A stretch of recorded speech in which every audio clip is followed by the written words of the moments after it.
kalau kita kecewa, kalau kita sedih, terus kita menangis itu normal nggak sih? Nangis itu bisa karena bahagia, bisa karena kecewa, bisa karena bingung, bingung, bingung. Nangis itu Bingung juga bisa nangis ya? ya bingung juga bisa nangis karena kecewa itu sesuatu yang clear ya. Bahagia sesuatu yang clear, tapi bingung itu sesuatu yang tidak clear dan itu kadang-kala lebih complicated dibanding sesuatu yang clear. Halo, Assalamualaikum warahmatullahi wabarakatuh. Teman-teman semua, ketemu lagi di Ngobrol bareng Sherly bersama Sherly Anavita. Dan hari ini spesial kita bakal ngejawabin Q&A teman-teman. Udah banyak banget masuk pertanyaan-pertanyaan dari teman-teman dan saya ucapkan terima kasih. Nah, di sini bersama saya udah ada beberapa pertanyaan nih yang akan sama-sama kita coba bahas dan kita coba diskusikan. Dan saya nggak sendiri teman-teman. Saya ditemani oleh satu orang kakak panelis yang udah hadir di tengah-tengah kita. Langsung aja kita sapa. Halo kakak panelis. Halo Kakak Sherly. Kakak panelis gimana kabarnya? Alhamdulillah sehat. Kok nggak yakin gitu sih jawabnya? Alhamdulillah sehat. Kok sedih gitu? Sehat kan harusnya bahagia gitu. Karena bagaimanapun kan kita harus tetap melihat keadaan COVID di negara kita yang memang belum berakhir kan. Jadi kita ya sehatnya untuk pribadi saja. Kita tetap Iya benar punya juga empati sih. untuk yang terjadi di negara. Benar juga. Tapi kalau ditanya COVID nih, kakak panelis, emang COVID kapan sih selesainya? Benar nggak?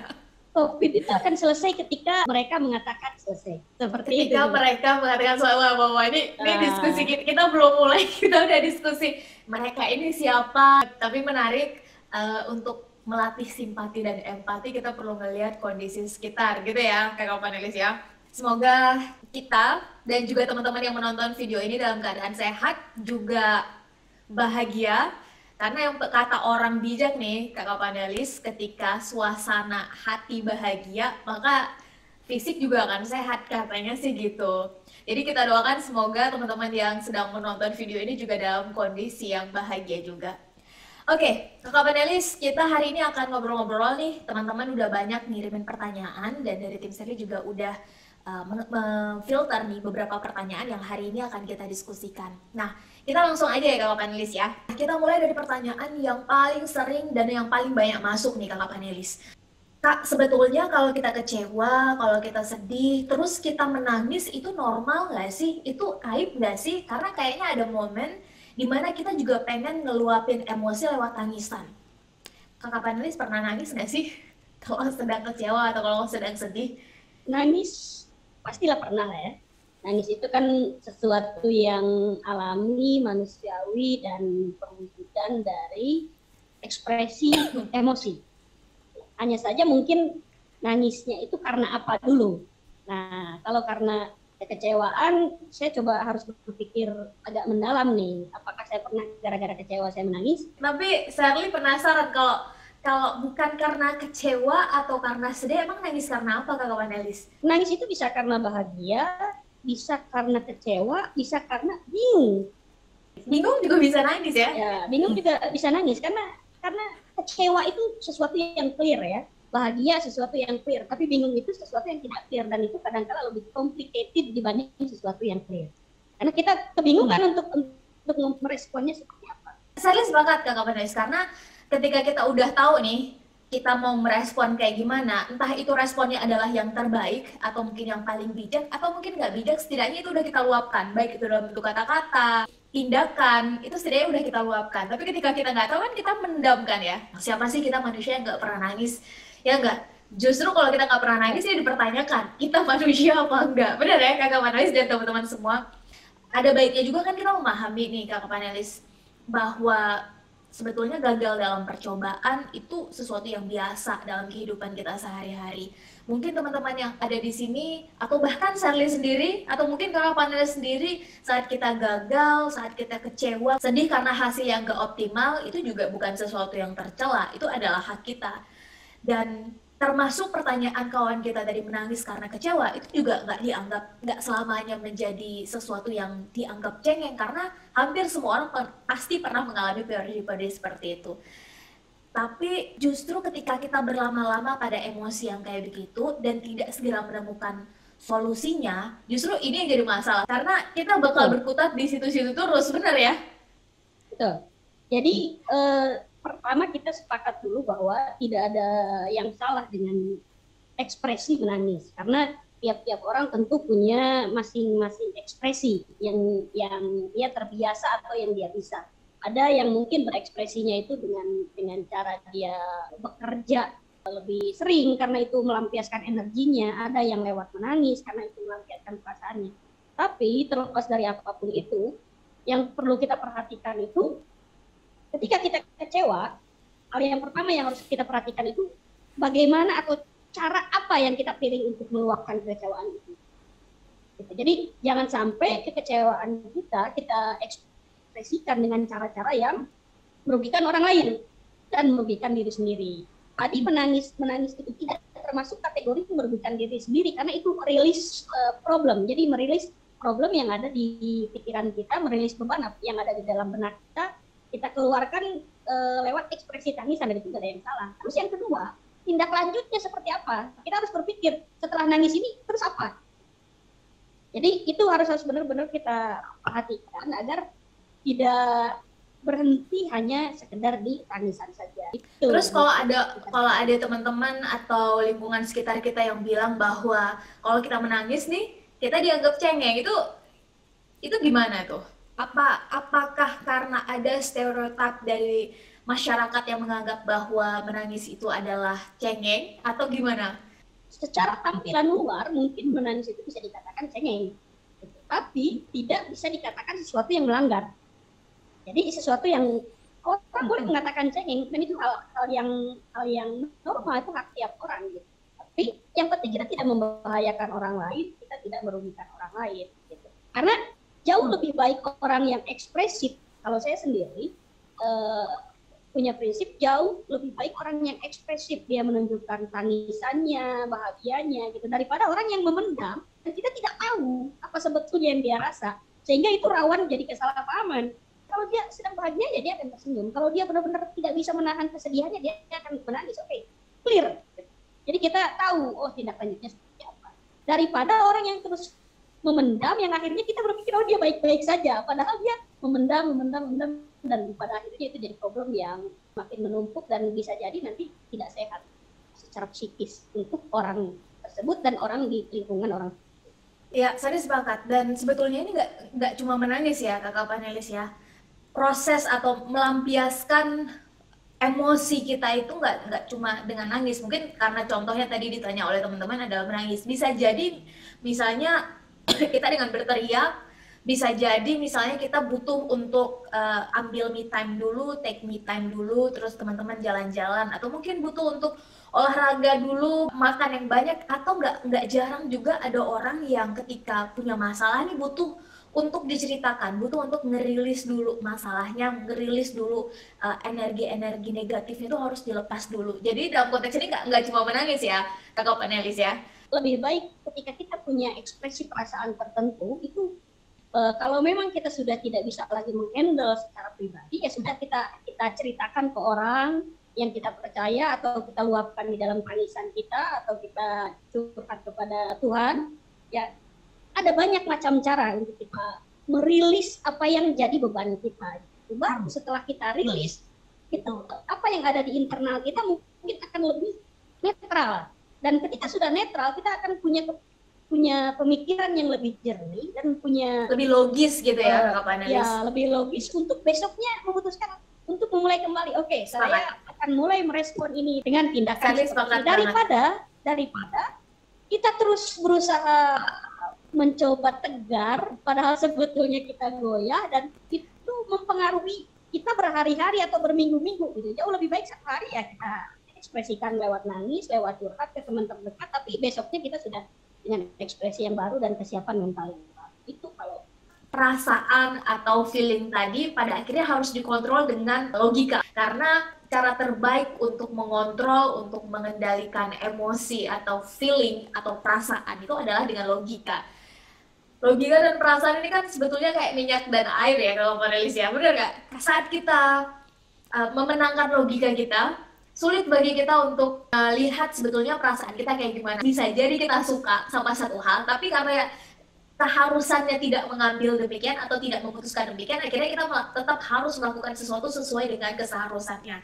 Demikian juga dengan sebaliknya, kadang-kadang kita sebenarnya nggak harus kita lakukan sih, atau sebetulnya bukan itu tindakan yang paling tepat untuk kita lakukan, tapi karena kitanya udah suka atau kitanya udah benci gitu, akhirnya kita memutuskan sesuatu yang bahkan itu nggak masuk akal. Perasaan itu kita semua manusia pasti memilikinya dalam bentuk apapun, entah itu senang, sedih, kecewa, marah, itu adalah hal yang lumrah dan tidak berlama-lama pada perasaan itu. Karena dengan kita bisa mengonversi kegagalan, kekecewaan, kesedihan, termasuk tangisan kita menjadi bahan bakar untuk membakar lebih besar lagi api semangat kita untuk kemaksimalan kita, untuk kesuksesan kita, untuk senyum bahagia kita di depan hari nanti, ke depan hari nanti, kita mengubah atau mengkonversikan energi tadi menjadi sesuatu yang baik, sesuatu yang positif. Ada banyak orang yang berhenti di tangisan, berhenti di berhenti di bersedih-sedih gitu, tanpa dia menindaklanjuti setelah sedih ini saya mau ngapain, setelah menangis ini saya mau ngapain. Apakah karena ketika seseorang hanya berhenti di kata sedih dan menangis saja, berarti ya clear itu orang cengeng. Tapi ketika menangis dan sedihnya itu hanya untuk merilis dan besoknya dia kembali menjadi lebih kuat, nah berarti itu adalah bagian dari cara dia untuk menetralisir dirinya. Jadi menurut kakak panelis, gimana caranya agar kita bisa dengan cepat mengonversikan kesedihan, kekecewaan, kemarahan tadi, energi negatif tadi menjadi energi positif yang membuat kita berusaha lebih kuat lagi, untuk membuat kita bangkit lagi, untuk membuat kita semangat lagi mengejar apa yang kita cita-citakan. Gimana menurut kakak panelis? Apa cara terbaik yang harus kita lakukan? Apalagi anak muda nih, yang egonya kan biasa masih naik turun nih, masih sering memenangkan mood atau perasaannya.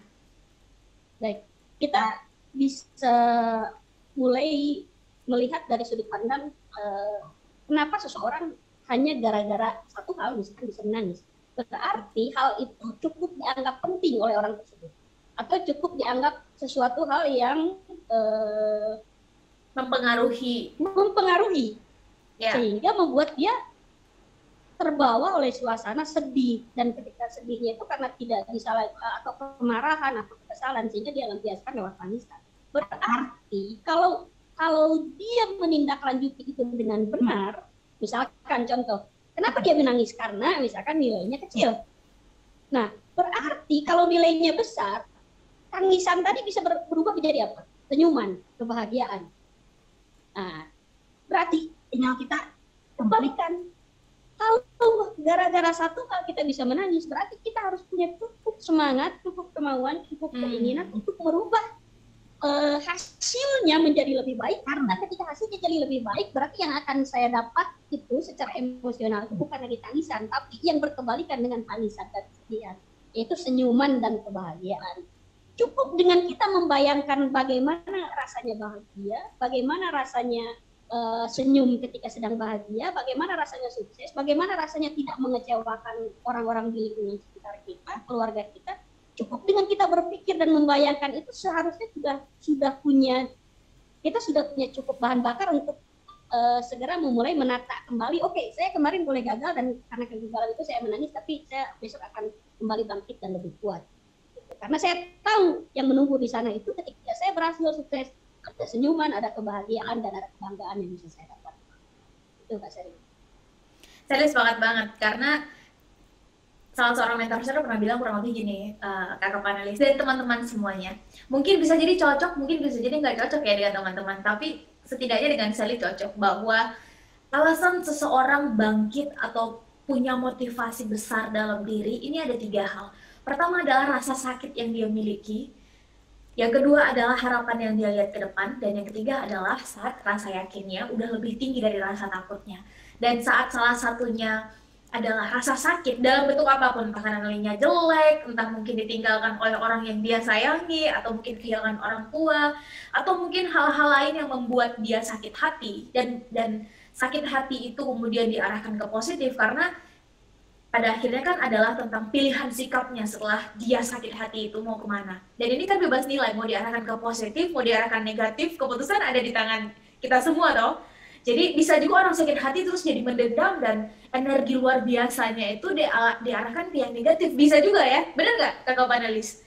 Bisa juga. Tapi akan jauh lebih bijak tentu ketika saat kita berada pada momen ini, kita terus langsung mengarahkan ini ke arah yang positif. Kalau memang kondisinya kayak begini, kira-kira apa yang bisa kita lakukan agar situasinya justru berkebalikannya? Ada pepatah yang kurang lebih bunyinya gini, for good days, we have to fight for bad days. Untuk hari-hari atau untuk kondisi-kondisi terbaiknya kita harus bisa melawan, kita harus bisa menghadapi, kita harus bisa menaklukkan hari-hari terburuk kita atau keadaan-keadaan terburuk kita. Dan bisa jadi hal-hal terburuk itu antara kita dengan yang lain beda-beda. Ada yang bagi seseorang kehilangan orang tersayangnya itu adalah hal terburuk bagi dia, bagi kita.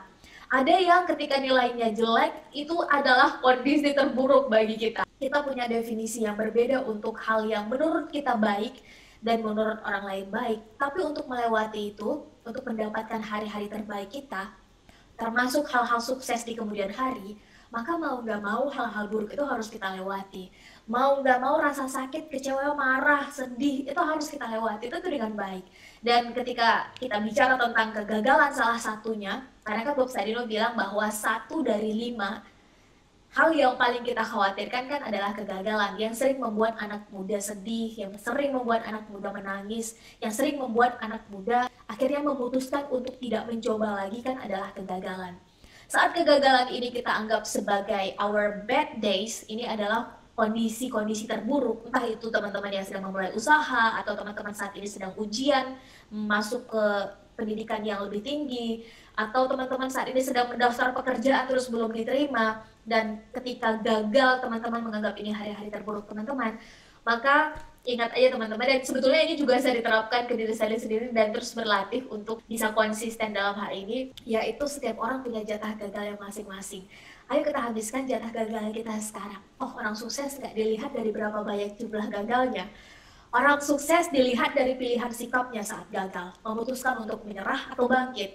Kalau dia menyerah, dia selesai. Kalau dia bangkit, masih ada peluang untuk keluar sebagai pemenang. Dan kegagalan adalah proses. Kegagalan itu bukan akhir, benar nggak kakak panelis? Justru saat kita memutuskan untuk menyerah, itu kegagalan sesungguhnya. Saat kita gagal, tandanya masih koma. Lanjutkan dulu, bangkit lagi, balas itu dengan rasa sakit hati dan konversikan energi kita ke arah yang positif. Sampai nanti ketika berhasil, baru itu titik. Itu setidaknya mindset dari Sherly. Gimana menurut kakak panelis? Betul. Secara pribadi saya sendiri setuju, Mas Sherly. Jadi untuk meraih hari-hari terbaik kita, tadi kan kata saya begitu, untuk meraih hari-hari terbaik kita, maka kita harus mau menghadapi dan menaklukkan hari-hari terburuk kita. Nah, tangisan tadi, kekecewaan tadi, kegagalan tadi, perasaan tidak puas tadi, ketidaknyamanan karena tidak mampu meraih hasil yang tidak maksimal tadi, yang pada akhirnya membuat kita kecewa dan menangis, itu adalah bagian dari hari-hari terburuk yang harus kita lewati dan harus kita taklukkan untuk bisa apa? Untuk bisa sampai ke hari-hari terbaik kita. Jadi jelaslah dari permasalahan yang kita ungkap dari awal tadi bahwa ada orang yang menangis karena permasalahan yang dia punya. Ternyata solusinya adalah gimana caranya dia bisa menghandle permasalahan dia yang membuat dia menjadi menangis tadi, merubah itu, mengkonversikan itu menjadi hari-hari terbaik. Tentu saja melewati usaha-usaha yang dia susun. Karena usaha kalau tanpa susunan yang baik, kalau tanpa rencana yang baik, kalau tanpa perencanaan yang matang itu gitu ya, tanpa planning yang baik itu hanya akan menghasilkan percobaan-percobaan yang tidak benar-benar kena, tidak benar-benar bisa berhasil. Nah, makanya dipersiapkan harusnya setelah kita sakit, setelah kita nangis, setelah kita kecewa, harusnya kita punya lebih banyak, lebih kuat motivasi yang muncul di dalam internal kita, di dalam hati kita untuk bisa secepatnya meraih hari-hari kita. Ada satu kata tadi yang saya catat menarik, yaitu harus kita usahakan, harus kita planningkan, harus kita upayakan. Terdengar klise sih teman-teman, ketika kita gagal, ketika kita kecewa, ketika kita sedih, terus bangkit dan teruslah berusaha, itu kan klise ya, kedengarannya kayak itu ya elah saran kayak begitu mah udah sering gue denger kan kayak gitu ya. Tapi Sally sepakat, karena tanpa ada usaha ya kita akan berputar-putar di situ-situ terus. Ada satu quotes yang saya pikir sangat relate nih dengan kondisi kayak begini, yaitu you get what you work for, not what you wish for. Kita akan mendapatkan apa yang kita usahakan, bukan apa yang kita harapkan. Dengan kata lain, pada akhirnya harapan hanya sekedar harapan ketika tidak diupayakan. Dan ini menarik teman-teman, karena setiap kita pasti pernah berada pada posisi kayak begini, atau mungkin ada teman-teman yang saat ini sedang menonton atau mungkin mendengar video atau podcast ini tengah merasakan hal yang sama. Ini adalah hal yang wajar, tapi ayo jangan berlama-lama pada kondisi ini teman-teman. Ayo segera kita temukan alasan kenapa kita harus bangkit dan ayo kita upayakan. Tentu dengan mungkin mengevaluasi dulu cara atau upaya yang sudah kita lakukan, dan ayo kita temukan cara-cara berbeda. Karena ada istilah, dan saya mengamini apa yang disampaikan oleh Denzel Washington, to get something we never had, we must do something we never did. Untuk dapetin sesuatu yang belum pernah kita dapatkan, pastikan kita melakukan sesuatu yang belum pernah kita lakukan. Karena selalu ada cara di atas rata-rata untuk mendapatkan hasil yang juga di atas rata-rata. Kalau cara kita sama-sama aja, sebetulnya kita juga sudah bisa memprediksi bahwa hasilnya bisa jadi mungkin akan begitu-begitu saja. Dan bukankah ini juga sebetulnya yang diamini oleh Albert Einstein dengan mengatakan insanity, kegilaan, is doing the same thing over and over again, but expecting different result. Kegilaan adalah melakukan hal yang sama berulang-ulang kali, namun berharap hasil yang berbeda. Dan karena ini adalah akhir dari sesi Q&A kita di episode kali ini, saya pengen mengucapkan terima kasih banyak untuk kakak panelis. Terima kasih kakak panelis sudah berkenan meluangkan waktunya bersama kita di sini. Dan sebelum Sally tutup, Sally punya pantun teman-teman. Burung-burung riang bernyanyi merdu sepanjang hari. Gagal setelah mencoba memang menyakitkan hati, namun menyerah sebelum berusaha sama sekali bukan solusi. Semangat selalu untuk kita semua teman-teman, manusia-manusia yang akan selalu dan terus memilih untuk bangkit dan menolak untuk menyerah. Semangat untuk kita semua, sampai bertemu dalam episode Ngobrol Bareng Sally selanjutnya. Assalamualaikum warahmatullahi wabarakatuh.